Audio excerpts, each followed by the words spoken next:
quand on est arrivé, on a laissé ça en friche pendant 40 ans.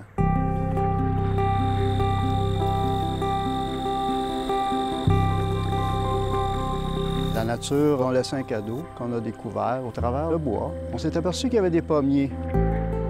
On les a favorisés. C'est le jour où je les ai comptés sur les 5 hectares que là, j'ai dit « Oh, il y en a beaucoup ». Il y en avait près de 600. Wow! 600 pommiers de variétés différentes qui avaient été installés là par la faune locale, les chevreuils, les oiseaux peut-être. C'est un vrai cadeau de la nature, en fin de compte, dont on s'est senti responsable. Quand tu regardes un pommier, en fait, chaque pomme contient X pépins.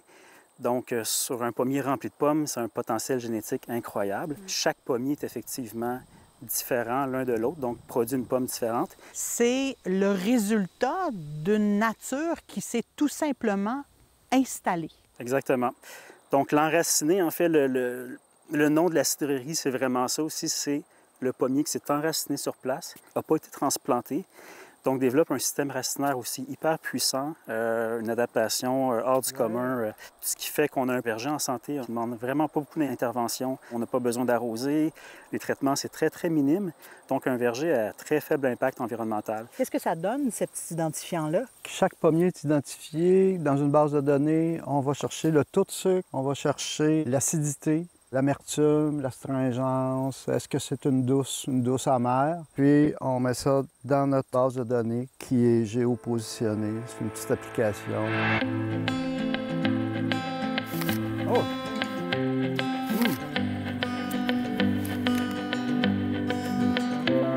12,47? 12,47. Ouais. C'est un haut taux de sucre.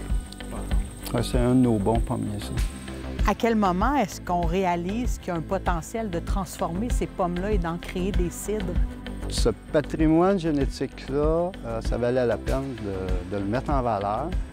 Et puis, c'est là que l'idée du cidre est arrivée.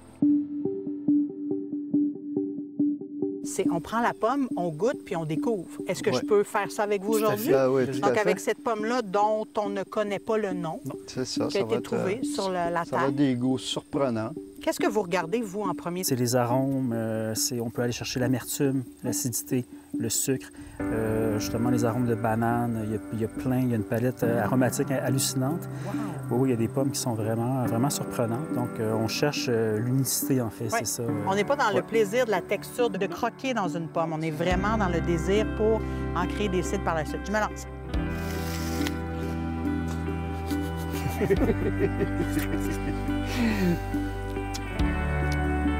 D'une astringence À l'astringence, oui. Ouais, dont j'ai rarement et une acidité vive. ouais. Hum! Ah, mais c'est bon, ça! C'est bon? Moi, j'aime ça! Tu pourrais goûter celle-là ici? Oui. Oh, wow! On est encore sur une belle acidité. Une chair beaucoup plus légère, mais avec plus d'eau à l'intérieur. On arrive à avoir une profondeur au niveau des saveurs, une complexité au niveau des saveurs. Nous, l'assemblage commence au verger. C'est là qu'on décide. D'où la richesse de ce que vous faites. Est-ce qu'on peut goûter? Tout à fait. Il est sur le bois libre, en fait, qui est un peu notre cidre signature. 100 pomme sauvage du verger ici. C'est notre cidre qui représente le mieux le verger ici. Donc, c'est ça. Levure indigène, Fermentation fermentation naturelle. naturelle. D'abord au nez, une Oui. caramélisation le extraordinaire. caramel On est vraiment sent là. déjà Oui. la pomme. Moi, j'ai l'impression que je vais goûter une pomme qui est riche, une pomme qui est gourmande, une pomme qui est onctueuse, une pomme qui a quasiment été cuite. Oui. Hum. L'effervescence, telle des bulles de champagne. C'est magnifique. Ouais. Tout doux. Ouais. Oh! Sec. Oui. Acidulé. Oui. Avec une belle personnalité. Une longueur en bouche. Exactement. Ouais. Qui amène Mais la mon longueur. doux. Ouais. Santé, bien sûr. Merci, Je me Axel. permets de le dire. Très gentil. Santé les gourmands.